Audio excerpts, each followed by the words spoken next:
Қараңыздар, сіздер де кәсіппен айналысасыздар. Осыдан 7-8 жыл бұрын шағын және орта бизнестің экономикаға үлесі 20-25% болады. Қазір 40%-ға жетті. Енді осыны бекіту үшін жаңа Зекең де айтып жатыр ғой. Мүлік мәселесі, үй мәселесі, жаңағы бизнес мәселесі, қорғау тұрғысынан осыны күшейту. Өткен жылы мысалы үшін салықпен бүкіл Қазақстан бойы 26 триллион теңге таптық. Оның алдындағысы 23 триллион болады.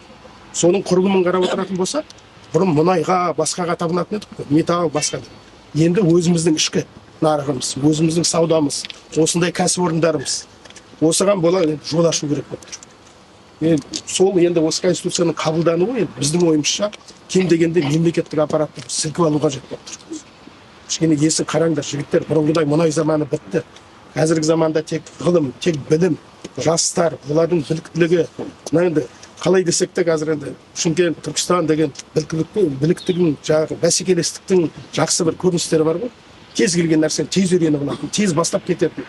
Керек па солтүстік Қазақстанға, керек па Павлодарға, Өскеменге барып жұмыс істеп, нәпақа таба алатындай жаңа экономика керек. Сондықтан осы конституцияның негізгі өзегі адамның дұрыс дамуы, біздің балаларымыздың дұрыс оқуы, дұрыс жүруі, тез үйренуі, көп тіл білуі деген сияқты мәселелер осы конституцияның ішінде бар. Сондықтан құрметті ағайын, 15 күні кем дегенде өздеріңіз, айналадағы ағайын туыстарыңыз бар. Елдің болашағы үшін, халқымыздың болашағы үшін, балаларымыздың баянды өмірі үшін дауыс беруге шақырамыз. Келіңіздер міндетті түрде осындай үлкен тарихи жағдайдан тағдыр шешті оқиғадан тыс қалмаңыздар деп үндеу үшін келіп отырмыз.